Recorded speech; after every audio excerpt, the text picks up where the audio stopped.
সম্মানিত সুধী, প্রধান অতিথি হিসেবে বক্তব্য রাখবেন জননন্দিত সাংস্কৃতিক ব্যক্তিত্ব কামাল লোহানী। অত্যন্ত প্রিয়জন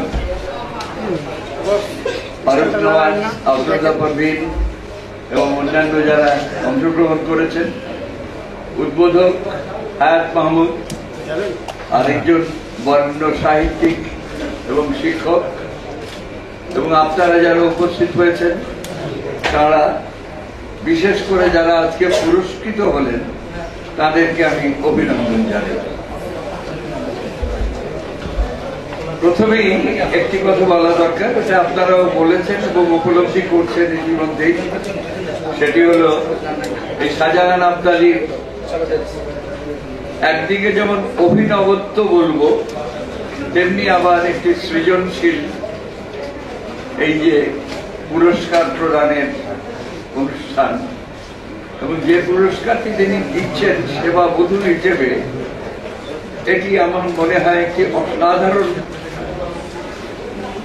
একটি ঘটনা। এই ঘটনাটি আমাদের দেশে বা অন্য কোথাও হয়েছে কিনা আমি জানি না। মা হিসেবে অনেককেই আমরা সম্মানিত করেছি, ভালো শিক্ষিকা হিসেবে আমরা সম্মানিত করেছি, কিন্তু বধূ, পুত্রবধূ বা গৃহবধূ হিসেবে কাউকে তার ব্যবহারের জন্য, তার আচার আচরণের জন্য, তার চরিত্রের জন্য, তার সাংসারিক জীবনের সুচারু কর্মকাণ্ডের জন্য কেউ কখনো পুরস্কৃত হয়েছেন বলে আমার অন্ততপক্ষে জানা নেই। অন্ততপক্ষে এই বয়সে তো যাই হোক, এই যে পেয়েছেন যারা, তাদেরকে অভিনন্দন জানাই। সমাজে এক সময় যে বন্ধন ছিল, আজকে আস্তে আস্তে আস্তে আস্তে সে বন্ধন ভেঙে যাচ্ছে। আগে একান্নবর্তী পরিবার ছিল, উঠোন একটা ছিল, ঘর থাকতো 5টা 6টা 10টা, ও মাঝখানে উঠোন। সেই উঠোনের মধ্যে আমার স্নেহময়ী মাকে দেখতাম বেলা 2টো 3টে 4টের সময় ঘরের সমস্ত কাজ করে ওই পরন্ত বিকেলে উঠোনের যে বিরাট দড়ি তার বাঁধা আছে, সেই তারের উপরে গোসল করার পর তার নিজের শাড়িটা মেলে দিচ্ছেন। সে মা কোথায়? সেই বধূ কোথায়? তিনি তো আমাদের পরিবারের একজন বধূ হিসেবে এই সংসারকে সুন্দরভাবে পরিচালিত করবার জন্য, সকলকে সমানভাবে তার চোখে দেখবার জন্য যে মন মানসিকতা নিয়ে জন্মগ্রহণ করে আমাদের এই সংসারে এসেছিলেন, সেই সংসার কোথায়? আর সেই সংসারের এই জননী বা পুত্রবধূটি কোথায়? কেন আজকে আমরা ওই পশ্চিমবঙ্গের কতগুলো সিরিয়াল দেখে, আমাদের বাংলাদেশের মানুষ সবচেয়ে বেশি দেখে ওই সিরিয়াল, আমি পশ্চিমবঙ্গে দেখেছি খুব কম দেখি।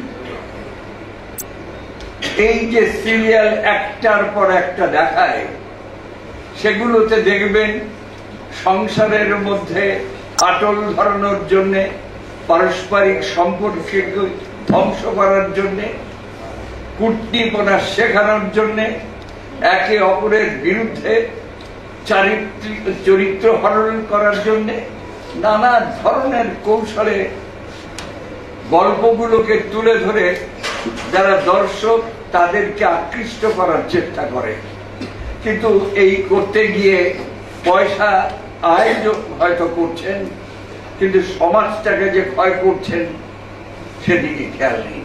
আর দুঃখজনক, পশ্চিমবঙ্গের মতো এরকম একটি সচেতন নাগরিক অধ্যুষিত এলাকা, সেখানকার মানুষ আজ পর্যন্ত এটাকে প্রতিবাদ করে বন্ধ করতে পারলেন না।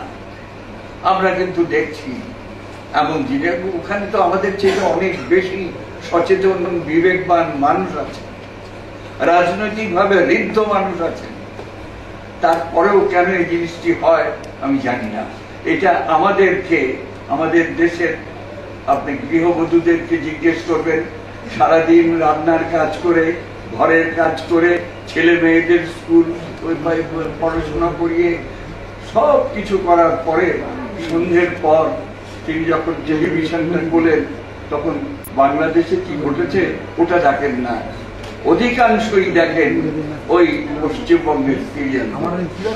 তার ফলে আমাদের যে সামাজিক এই যে ধস নেমেছে, এই ধসটিকে আমরা কিছুতেই রোধ করতে পারছি না।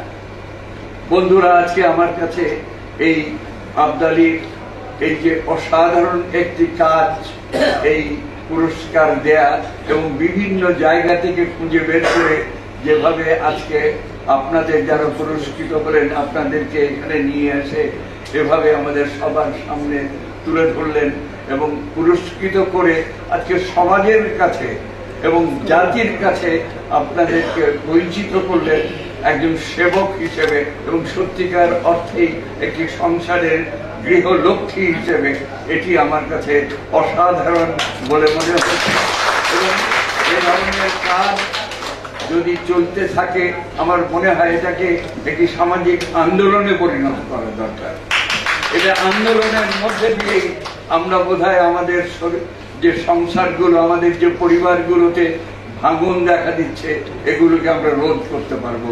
কারণ এই যে পুরস্কৃত গৃহবধূরা, এই যে স্নেহময়ী নারী যারা, তারাই পারবেন আমাদের সমাজটাকে আবার সুন্দর করে গড়ে তুলতে এবং তারাই আমাদের জাতির যে কলঙ্কিত অধ্যায় রচিত হচ্ছে কোনো কোনো জায়গায় কারো কারো কারণে, ওই জায়গাগুলোকে ধুয়ে মুছে পরিষ্কার করে আমাদের যে সোনার বাংলা প্রতিষ্ঠার যে ৭১-এর মুক্তিযুদ্ধের যে স্লোগান ছিল, সেই স্লোগানটিকে আমরা আমাদের চেতনায় যে ধারণ করেছিলাম সেই জিনিসটিকে আমরা বাস্তবে রূপায়িত করতে পারবো। আমরা জানি যে আমাদের দেশে যে বিপন্নতাই থাকুক না কেন, মুক্তিযুদ্ধের সময়, গণতান্ত্রিক আন্দোলনের সময় অসংখ্য নারী আমাদের এই দেশে জেল খেটেছেন, পুলিশে মার খেয়েছেন, তারা গ্রেফতার হয়েছেন, তারা মুক্তিযুদ্ধ করেছেন অস্ত্র হাতে।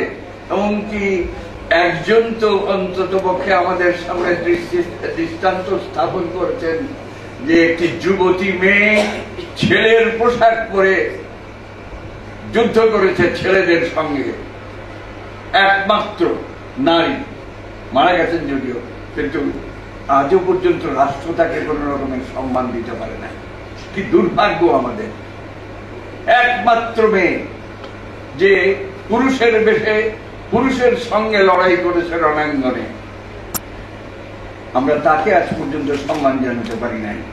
সম্মান জানাচ্ছে অনেককেই, যারা মরে গেছেন তাদেরকেও জানাচ্ছে, কিন্তু এমন দৃষ্টান্তকে আমরা কখনো সামনে আনতে পারি না। এই যে নারীরা মুক্তিযুদ্ধে অংশগ্রহণ করেছেন, এই দেশটা গড়ে তোলার পেছনে যে পাকিস্তানি দুঃশাসনের 23 বছর, সেই সময়ের সব গণতান্ত্রিক আন্দোলনে তারা যে অংশগ্রহণ করেছেন, সেই জিনিসগুলো আমরা মন থেকে মুছে ফেলছি এবং সে কারণেই বোধহয় আজকে এর একটা প্রভাব গিয়ে, এর একটা ছায়া গিয়ে পড়েছে সমাজের উপরে, যার কারণে সমাজ যে পরিবারকে নিয়ে গঠিত হয়, সেই পরিবার আজকে ভাঙতে ভাঙতে টুকরো টুকরো হয়ে গেছে। আমি আমার পরিবারের কথা বলি। আমি ৫১ পরিবারের সন্তান হিসেবে জন্মগ্রহণ করেছিলাম। যখন ৬ বছর আমার বয়স, তখন আমার মা মারা গেলেন, কিন্তু আমার বাবা ভাবলেন এই ৫১ পরিবারে আমার এই ছেলেকে রাখলে হয়তো মানুষ করতে পারবো না, সুতরাং কি করব, তাকে অন্য জায়গায় দিয়ে আসলো। আমি কুকুর কাছে মানুষ হলাম। এই যে একটা মানসিকতা, সে ৫১ পরিবার এখন ভেঙে ৬ টুকরো হয়ে গেছে, আরো বোধহয় হবে টুকরো, কারণ যত প্রজন্ম আসছে প্রজন্মান্তরে ওটা আরো বাড়তে আরম্ভ করেছে।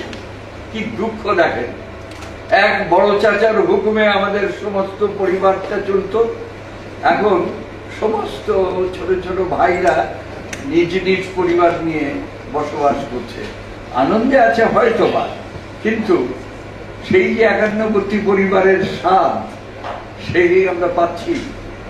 ব্যক্তিগতভাবে স্বাদ না পেলাম, পরিবার হিসেবে আমাদের হয়তো কেউ ভালো মন্দ যাই বলুক বললো, কিন্তু আমার সমাজকে যা দিতে পারছিলাম তা কি দিতে পারছি না। আর সেইখানেই আমাদের ঘাটতি। সেই জায়গায় পূরণ করবার জন্য একটা সামান্য উদ্যোগ আজকে সূচনা হলো এই সেবা নারী এবং সেবা বধূ এবং প্রেমময়ী নারী এই পুরস্কারের মাধ্যমে।